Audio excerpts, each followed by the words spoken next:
Hi everyone, and welcome to this talk today entitled Connecting Farmers, the Importance of a Multi-Actor Approach when Developing Innovative Solutions. To start, I'm going to firstly introduce myself. So my name is Dave Hearne, and I'm a Senior User Experience Engineer in Walton Institute. What does that mean really? It means that I design and develop apps and websites, mobile apps, web apps, etc. to solve a problem, to suit users' needs. This is taking the user into account at each step, which is exactly what the multi-actor approach is. But we'll go into that in a little more detail over the coming slides. So I have been working in design and development for 20 years now. I launched my first website in 2002. And since then, I've worked with multiple different international and national companies. They entailed running workshops across the US and Europe and promoting a user experience process for these companies. I've also been involved in developing some successful apps and web apps in that time as well. As part of my role in Walton and the Southeast Technological University, I'm also a lecturer in mobile app development, and my main research focus is in user adoption, user experience, and multi-actor approach.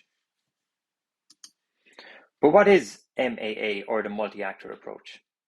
Well, firstly, it's an interactive innovation model developed by EIP Agri that promotes demand-driven innovation. And what's great about this is it promotes and encourages stakeholder engagement from the very beginning to the end of each project. And this is done in a series of ways that we're going to go through. We're going to use two projects as use cases, DEMETER and Niva, which I'll introduce shortly. And what we try to do is make sure that these newly developed technical solutions meet actual real life needs. So we're solving problems. Gone are the days of build it and they will come in the technology sector, where software used to be built and then you'd go find the solution or the problem that you're trying to solve. Now we look for that problem, we talk to the users, we talk to other stakeholders that could be involved in that process, and we change the narrative from designing for somebody, in this case farmers, to designing with farmers, so that the farmers themselves, who are the end users of these products, are actually involved in the process of designing and developing through the entire project. The great thing about the multi-actor approach is it can be both physical and virtual. Now, the virtual, of course, over the last 2.5 years has been extremely important to us. What we try to do when we have with our virtual environments is try and replicate what we do in a physical environment, so that only the tools change as we move from environment to environment. So if we're sitting in a room with 30 people, or whether we're on an online virtual collaboration tool, we're asking the same questions, we're using the same types of tools, but just how we interact slightly changes. We try and keep the practices and the concepts that we use exactly the same. I'll give you an example of that shortly. So some of the tools that are available to us to run this virtual multi-actor approach, we've got plenty of audio and visual.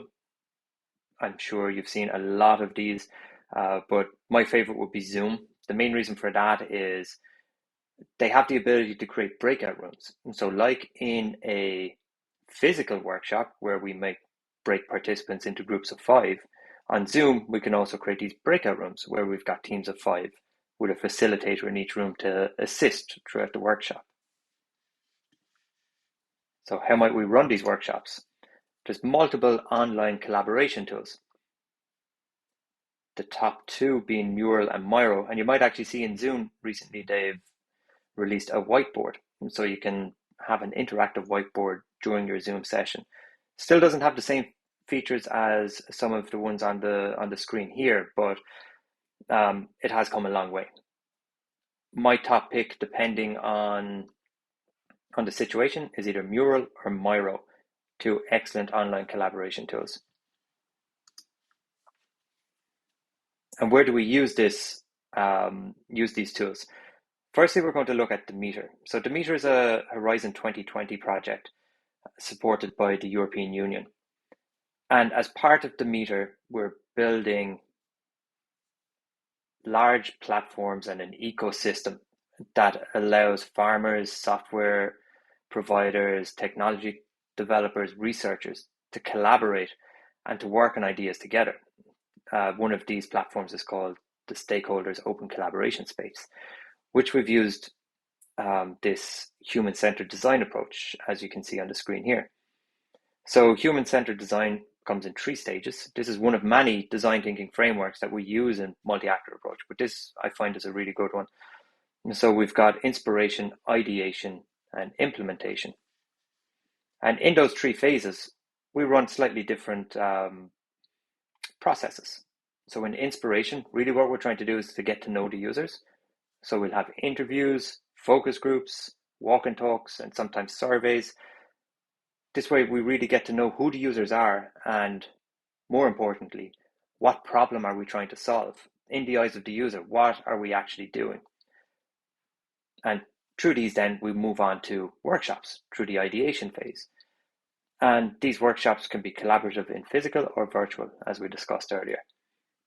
Again, user testing can be used here, and walk and talks, which are one of my favorites, walking through a field with a farmer, discussing their day-to-day practices. It's a great way to find out exactly what's happening day to day for them and how we can help assist that through technology. Implementation then is when we start to prototype, or we could have a bare bones solution developed through the technology teams. Through here then as well, we'll do some user testing, maybe some more focus groups, and surveys to figure out exactly if this is the right approach. If not, this is cyclical, so we can move back into inspiration or ideation and come up with new ideas to improve prototypes and continue to build. So an example of a Myro workshop here, and this was during the implementation phase, where we had already built out a prototype and we began testing it. So once the users got used to it, we gathered them all together in a workshop and got some feedback. You can see there's lots of post-it notes and stickies and people writing their feedback there and voting on a scale of how useful they're rating these specific areas. So this was one of the most recent workshops that we've had within DEMETER. Another project that I'm involved in is Niva. So Niva is another Horizon 2020 project supported by the European Union, and Niva stands for New IACS Vision in Action. So as part of the Niva project, I'm the tech lead on behalf of Walton Institute, or our team within Walton Institute, and we work in collaboration with the Department of Agriculture, Food and Marine and Chagas to develop a geotag photo app that allows farmers to take an image and send directly to a paying agency. In this use case, it's the Department of Agriculture, but we've used it across other paying agencies in Europe as well. Along with Chagas, we decided to use a different design thinking approach. This is the 5-step, the most common design thinking approach that you'll see online. Empathize, define, ideate, prototype, and test. And during each step of that, we did something different. So in ideate, we started looking at who our stakeholders were, as this was very, very new. We had to figure out exactly who we were designing this for, who it could affect in the larger scale of things. So along with farmers, we also had farmers' families, as we found out that a lot of farmers rely on wives, children, brothers, sisters, to husbands, whoever, to help use technology when they're in the field. Department staff, as a lot of this information is passed between department to farmers, government, media, etc. So it can touch a lot of people in a lot of different ways. Once we identified our stakeholders, we then broke these stakeholders into specific focus groups to get a better sense of how they're adopting technology at the moment, what's important to them, what would they like to see in an app like this geotag photo app, And then to get more detail, we broke it into interviews, one-on-one interviews with people to get a bit more feedback than the focus groups. Once that was complete, we moved on to CoDesign Workshops. Now, this was in 2019. Still looks a bit strange now having this amount of people in a room, but this was a workshop that we ran with farmers in Ireland. And we had sticky notes, flip charts, pens, some little red dots for voting. Exact same tools we use in the virtual environment. We asked specific questions, like how might we design an app that benefits everybody? And on the right-hand side here, you can see this is my office afterwards. So it's a lot of information to digest and report on. Eventually we moved to virtual. So we asked the exact same questions using the exact same tools. As you can see here, we've got sticky notes. We've got not markers, but they typed into the boxes. And we had boards instead of flip charts. Same questions, different environment. We had a lot of the users from our physical environment move to this virtual one as well to continue with their workshops. We ran 5 or 6 of these in total. We then moved on to prototyping. So within Ireland, we tested with 174 farmers on our second phase of testing. They were able to download the Geotag app, install it on their own device, and were given a set of instructions to take an image and send it back to the Department of Agriculture. The app was also tested in 6 different countries across Europe, where they had a number of farmers run through the exact same process. The app is also available in these languages to make it easier for them, and the paying agencies assisted with that translation.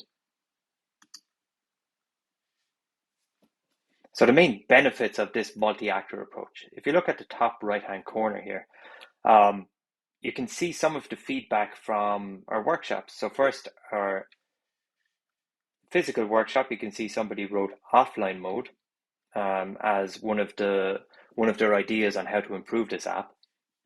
In one of our virtual workshops, somebody said the ability to use the app offline. So exact same feature. We saw that this was important. A lot of people voted and said, yes, this is essential, especially in Ireland where your mobile signal can drop depending on what land parcel or field you're actually in. So that became a feature in the app, as you can see here. So now the app works fully offline. When they come back online, their pictures are still sent. And this is all based on feedback. Again, in DEMETER, we ran really intensive workshops, multiple workshops that promoted this collaborative problem solving. One of these was a paper prototyping workshop where we had different stakeholders come together and work on ideas together. Once we had these ideas in place, we put them on paper. That paper prototype was uploaded, as you can see here. And these ideas were then turned into development solutions. And the development team worked on these and developed these into what's now known as the social open collaboration space, or stakeholder open collaboration space, sorry.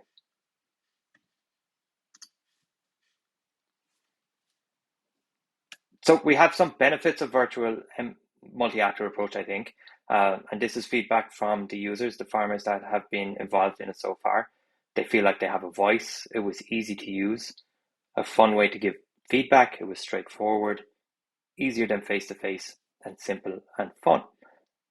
There was some negative feedback. A lot of this was around having enough of an internet connection to run one of these workshops on their own device. That proved to be a bit of a problem sometimes.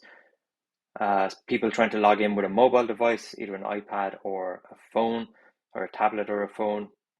There was some issues there where people couldn't actually work properly. So as facilitators, we had to step up, take their feedback and put it on the boards for them. So not ideal. So we had a lot of positive feedback, but there were some negatives at the time as well. So the overall benefits that I see from the multi-actor approach, it promotes a cultural change. What I mean by that is within a project, the developers, the researchers, programmers, designers, everybody gets on board with the multi-actor approach, people start to think about the end users a lot more. Why are we building this? What benefit does it have to the end user? Those questions are asked on a daily basis. Within DEMETER, we see it every day. People coming to the multi-actor approach team asking, how can we solve this problem? What workshops or what processes from the multi-actor approach can we use? So what we're trying to do is change from designing for farmers to designing with farmers. And this is happening again through DEMETER and Niva. It really encourages collaboration with designers, developers, farmers, researchers, software providers. Everybody has a sense of ownership of not just the problem, but the solution that comes out of that. It promotes a different way of problem solving. So using these workshops rather than sitting looking at a blank screen or lines of code to try and solve a problem, sitting in front of one of these collaborative workshops and working out problems together, it really, really helps. All the stakeholders are decision makers, so everybody has a say. We've also seen that this helps improve technology adoption.